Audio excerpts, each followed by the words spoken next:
Hi everyone, this is 1 Year On. I'm Alison, and following on from previous episodes, today's episode continues the interview series with Henry Mahncke from Posit Science. This is the second part in this interview series. Yeah, absolutely. It's funny when we did the fingers on your throat. That reminds me of some of the warm-up exercises that I do in my choir. So yeah, that's, and we do a lot of the vowel sounds that you were saying, and the diphthongs and things like that to prepare your mouth to be able to create good singing. And it's one thing that I did through, I sort of devised my own therapy, sort of. I had a speech pathologist who I did 6 sessions. Early in the piece, she'd spoken to me on the phone before she had any available sessions. And she said to me, you might want to try Brain HQ. She's American, so she knew of it from her country. She worked in Australia. And she said, you might want to try that. So I did. And then I also had been crawling around the house on all fours to cross the midline, sort of thing.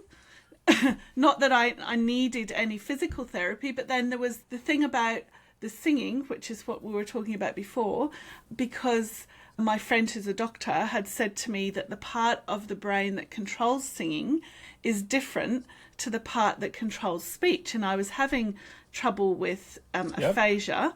I still have a little bit of trouble with it, but I was able to sing, and that sort of uplifted me a bit as well. I love it. I love it. And it made me feel so much better. And then I got to the point where I work in communications, and a lot of what I do is typing. And I've been thinking, I need to get back to work because that was my focus, because I love my job. And I thought, okay, at that point, I couldn't create my own words in the sense of I couldn't think to create, say, a script or something like that. And I like Jane Austen, and so I got Pride and Prejudice. Wonderful. I love it.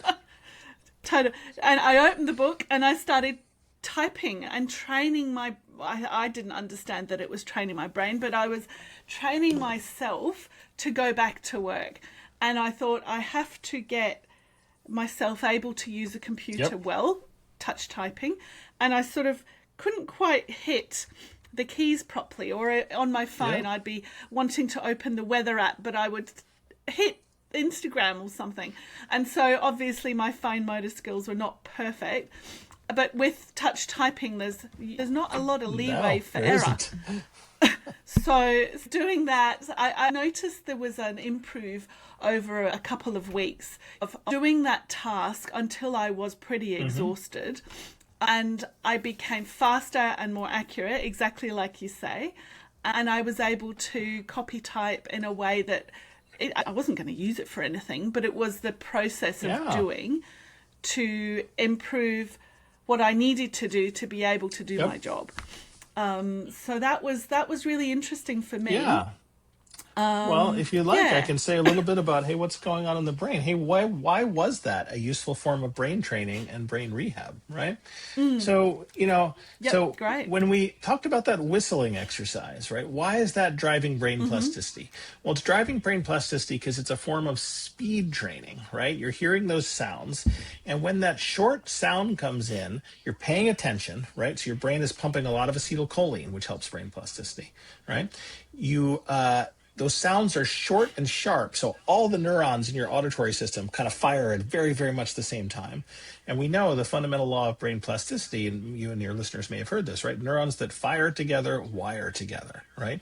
Neurons that are active at the same time form new connections. So we have all this neural activity at the same time. While you're paying attention, you get a reward when you do it right, so your brain pumps dopamine that also promotes neuroplasticity. And that's just a very effective way of getting your neurons to connect and grow and talk to each other. Now, how about typing? Well, typing actually has got some similarities there, right? So if you're going to type quickly and accurately, or even slowly at first because you're, coming back from an injury, right?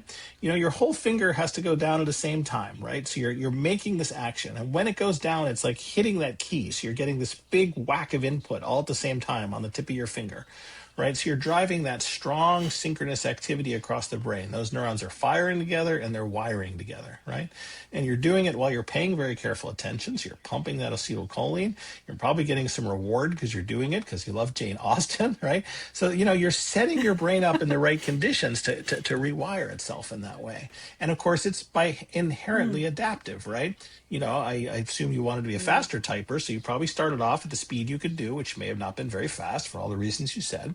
But I bet slowly but surely you got yourself to be just a little bit faster each time. And probably you got some wrong some of the times, right? Some of the times you hit a Q and you meant to hit an A, or all those things that happen, or typing on a keyboard.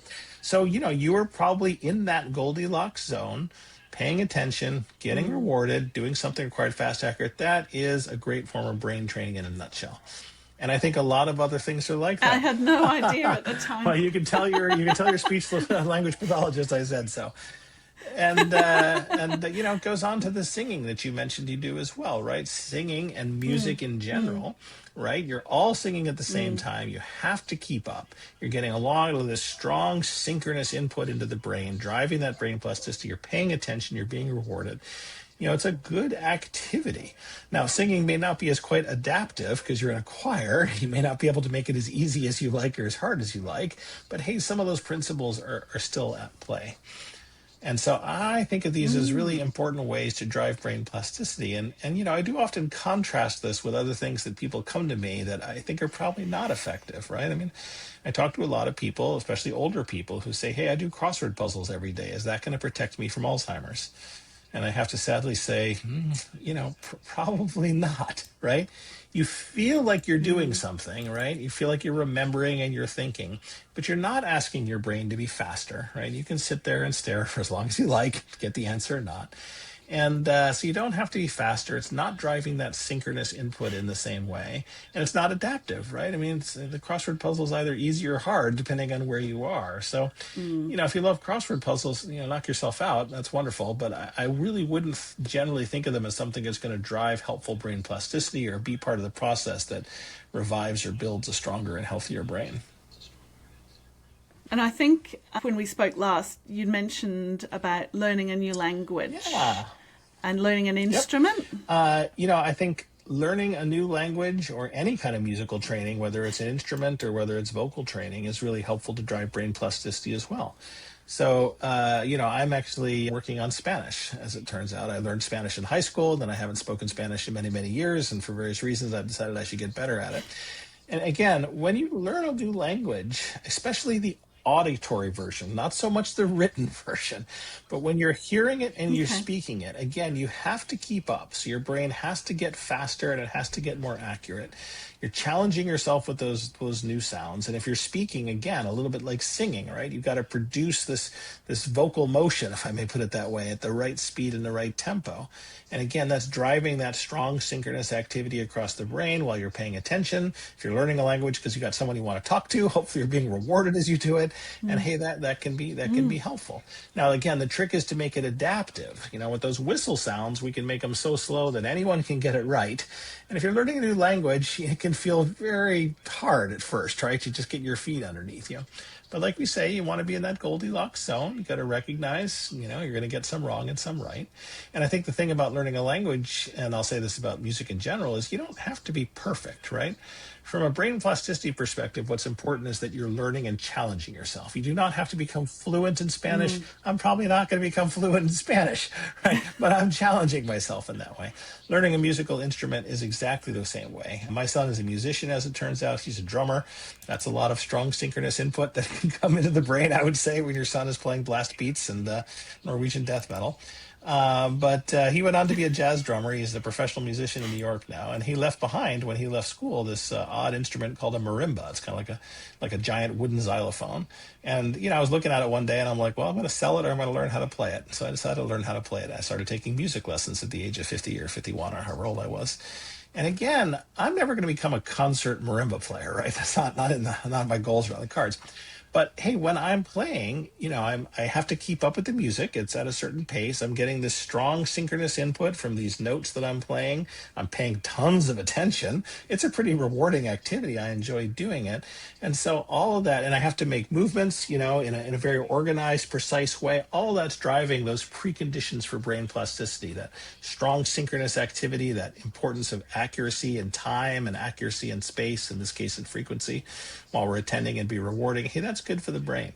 And so in terms of real world speed training, I think learning languages, learning any kind of paddle sport, you play tennis or pickleball or ping pong, learning a language, singing, like you said, learning how to type, these are all great brain healthy activities. And I would just distinguish them for those things like crosswords or Sudoku, where we're not asking our brains to be fast and accurate in an adaptive way.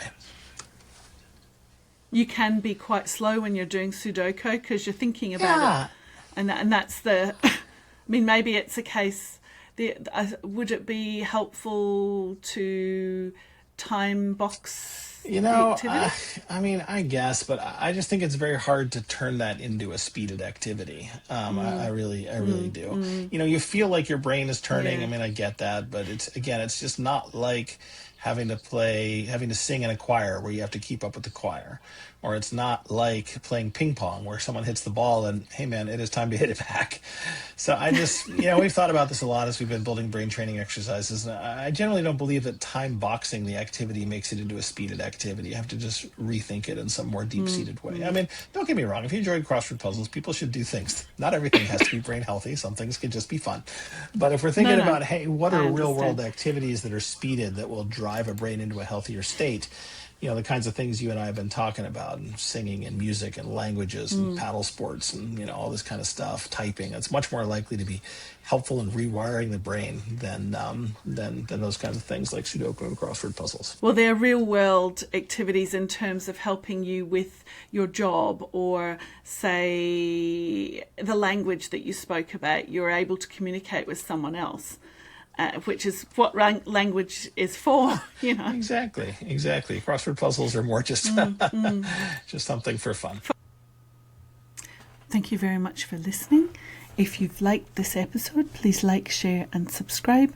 I'll be back next time to continue on with part 3 of this interview. Henry tells me all sorts of fabulous pieces of information, so I hope you come back next time. Thank you.